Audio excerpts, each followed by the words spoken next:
So it's been a very interesting journey. I learned a lot about COVID.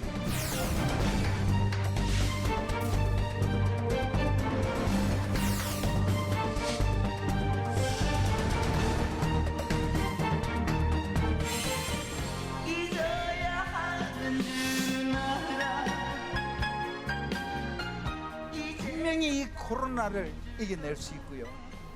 그래서 제가 제목을 대한민국 어게인이라고 만들었습니다.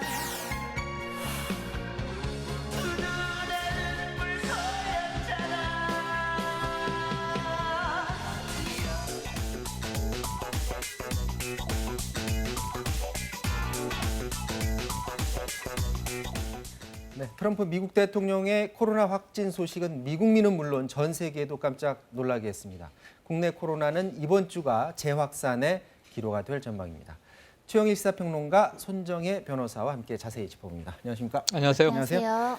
자, 이 추석 연휴 잘 지내고 왔는데 확진자가 늘지 않았어요? 계속 두 자리 숫자를 계속 유지를 하고 있는데 지금 기분 좋게 받아들여도 되는 그런 상황입니까? 아니죠.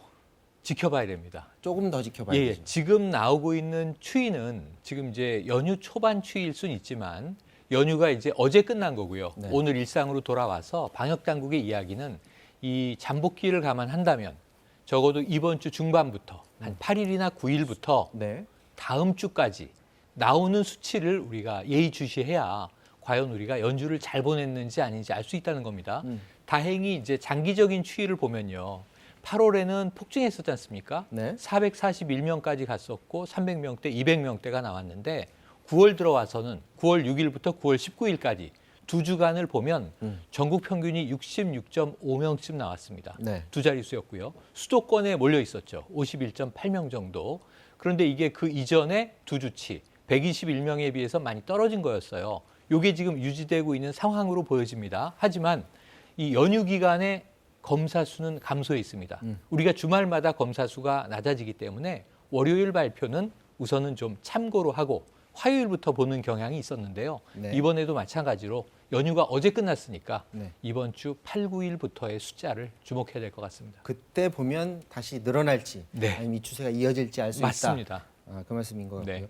자, 그렇다면 이번 추석 연휴 기간에 뭐 숫자는 적었습니다만 좀 주목해봐야 될 지역이 있다고 하는데 부산의 한 동네 마을 주민들이 대다수가 상당수가 또 60대 이상 고령층인 분들이 많았다고요? 확진자. 부산 같은 경우는 지금 위험 단계이고 사회적 거리두기 2단계가 지속될 방침이라고 알려지고 있는 것이 지난 네. 일주일간 확진자가 48명 가까이 늘어난 상황입니다. 네. 더군다나 목욕탕, 동네의원, 유흥업소를 중심으로 이렇게 확진자가 늘고 있다는 것인데요. 그러다 보니까 특별 방역 수칙이 강화됐다라고 합니다.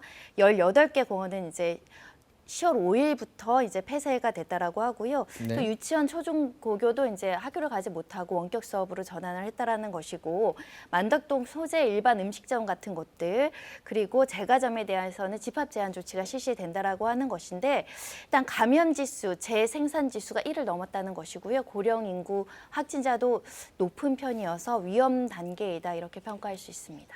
이제 사람들이 많이 몰려 있는데 특히 이제 조심해야 되는데 그래서 군인들 걱정이 큰데 포천에 있는 육군 부대에서도 또 일단은 문제가 36명까지 지금 확진자가 늘어난 상태인데 문제는 감염 경로가 여전히 이제 파악이 안 되고 있습니다. 네. 서울을 다녀온 간부의 확진자 동선을 지금 추적하고 있다라고 하는데 역학조사 결과가 나와봐야 되는 것이고요. 이 때문에 포천 지역 부대 모두 지금 외출 금지 상태이고 감염 경로와 관련해서도 지금 빨리 조사가 이루어져야 예방이 되지 않을까 합니다.